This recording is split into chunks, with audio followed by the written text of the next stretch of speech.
नमस्कार। जय श्री कृष्णा। श्री गणेशाय नमः। ओम गुरुवे नमः। ओम विष्णु पंचायतन देवताभ्यो नमः। वाल्मीकि मुनि की जय हो। श्री हनुमान जी महाराज की जय हो। आपको मैं श्रीमद् वाल्मीकि रामायण बालकांड के श्लोक का हिंदी में अर्थ क्रमशः निरंतर सुना रही हूँ। 41 सर्ग तक सुना चुकी हूँ। आज मैं आपको द्विचत्वारिंशः सर्गः सुनाऊंगी। इस सर्ग में जिस विषय का वर्णन है बड़ा ही रोचक है, और उन विषय का क्या वर्णन है वो बता रही हूँ। अंशुमान और भगीरथी की तपस्या। ब्रह्मा जी का भगीरथी को अभीष्ट वर देकर गंगा जी को धारण करने के लिए भगवान शंकर को राजी करने के निमित्त प्रयत्न करने का सलाह देना।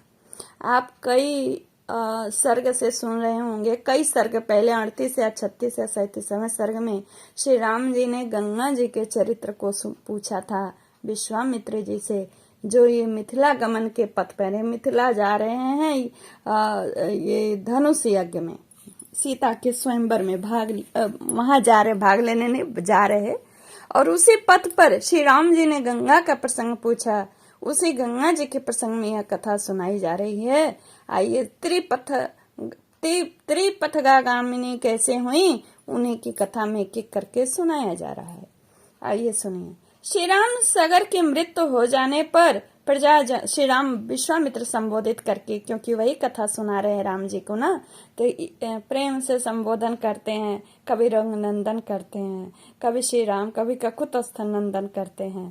कहते हैं, अभी कह रहे हैं श्री राम, सगर की मृत्यु हो जाने पर प्रजाजनों ने परम धर्मात्मा अंशुमान को राजा बनाने की रुचि प्रकट की। रघुनंदन अंशुमान बड़े प्रतापी राजा हुए। उनके पुत्र का नाम दिलीप था। वह भी एक महान पुरुष था। रघुकुल को आनंदित करने वाले वीर अंशुमान दिलीप को राज्य देकर हिमालय के रमणीय शिखर पर चले गए और वहां अत्यंत कठोर तपस्या करने लगे। महान यशस्वी राजा अंशुमान ने उस तपोवन में जाकर 32,000 वर्षों तक तप किया। तपस्या के धन से संपन्न हुए उस नरेश ने वहीं शरीर त्याग कर स्वर्गलोक को प्राप्त किया। अपने पितामहों के वध का वृतांत सुनकर महातेजस्वी दिलीप भी बहुत दुखी रहते थे। अपने बुद्धि से बहुत सोचने विचारने के बाद भी वे किसी निश्चय पर नहीं पहुंच सके।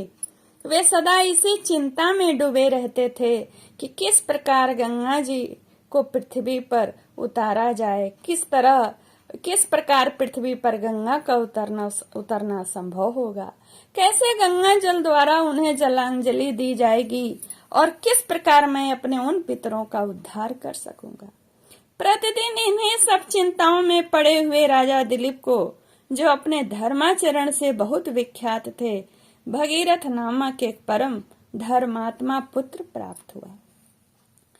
महातेजस्वी दिलीप ने बहुत से यज्ञों का अनुष्ठान तथा 30,000 वर्षों तक राज्य किया।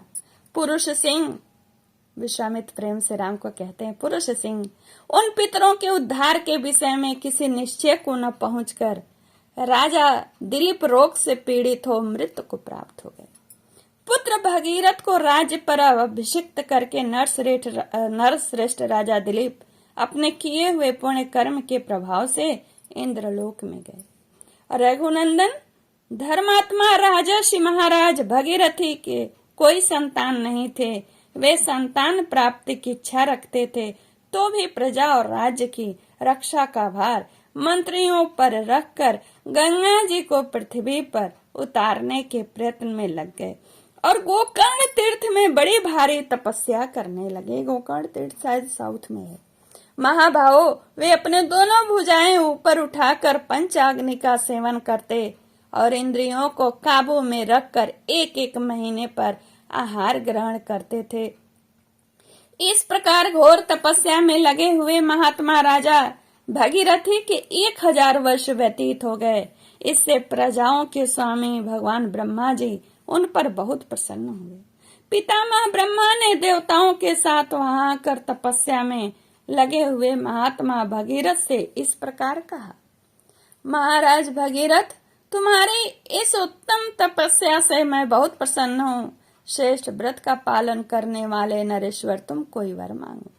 वह तब महातेजस्वी महाबाहु भगीरथ हाथ जोड़कर उनके सामने खड़े हो गए और उन सर्वलोक पितामह ब्रह्मा से इस प्रकार बोले, भगवान, यदि आप मुझ पर प्रसन्न हैं और यदि इस तपस्या का कोई उत्तम फल है तो सगर के सभी पुत्रों को मेरे हाथ से गंगा जी का जल प्राप्त हो। इन महात्माओं की भस्म राशि के गंगा जी के जल से भीग जाने पर मेरे उन सभी प्रपितामहों को अक्षय स्वर्गलोक मिले। देव, मैं संतति के लिए भी आपसे प्रार्थना करता हूँ, हमारे कुल की परंपरा कभी नष्ट न हो। भगवान, मेरे द्वारा मांगा हुआ उत्तम वर संपूर्ण इक्ष्वाकु वंश के लिए लागू होना चाहिए। राजा भगीरथ के ऐसा कहने पर सर्वलोक पितामह ब्रह्मा जी ने मधुर अक्षरों वाली परम कल्याणमयी मीठी वाणी में कहा, इक्ष्वाकु वंश की वृद्धि करने वाले महारथी भगीरथ, तुम्हारा कल्याण हो। तुम्हारा यह महान मनोरथ इसी रूप में पूर्ण हो। राजन, ये है हिमालय की ज्येष्ठ पुत्री हेमवती गंगा जी। इनको धारण करने के लिए भगवान शंकर को तैयार करो। महाराज, गंगा जी के गिरने का वेग यह पृथ्वी नहीं सह सकेगी। मैं त्रिशूलधारी भगवान शंकर के सिवा और किसी को ऐसा नहीं देखता जो इन्हें धारण कर सके। राजा से ऐसा कहकर लोक सृष्टा ब्रह्मा जी ने भगवती गंगा से भी भगीरथ पर अनुग्रह करने के लिए कहा। इसके बाद वे संपूर्ण देवताओं तथा मरुद गणों के साथ स्वर्गलोक को चले गए। इस प्रकार मैंने आपको इतिहास श्रीमद् रामायणे वाल्मीकि आदि काव्ये बालकांडे द्विचत्वारिंशः सर्ग यानी 42वां सर्ग आपको सुनाया। श्री राम जय राम जय जय राम, श्री राम जय राम जय जय राम, श्री राम जय राम जय जय राम, श्री राम जय राम जय जय राम, श्री राम जय जय, श्री राम जय राम जय जय राम, श्री राम जय राम जय जय राम, श्री राम जय राम जय जय राम। बोलिए रघुनाथ की जय, बोलिए राजा राम की जय। इनकी कृपा हम सब पर बनी रहे। श्री सीताराम की जय हो, विश्वामित्र की जय हो, राम लक्ष्मण भगीरथ की जय।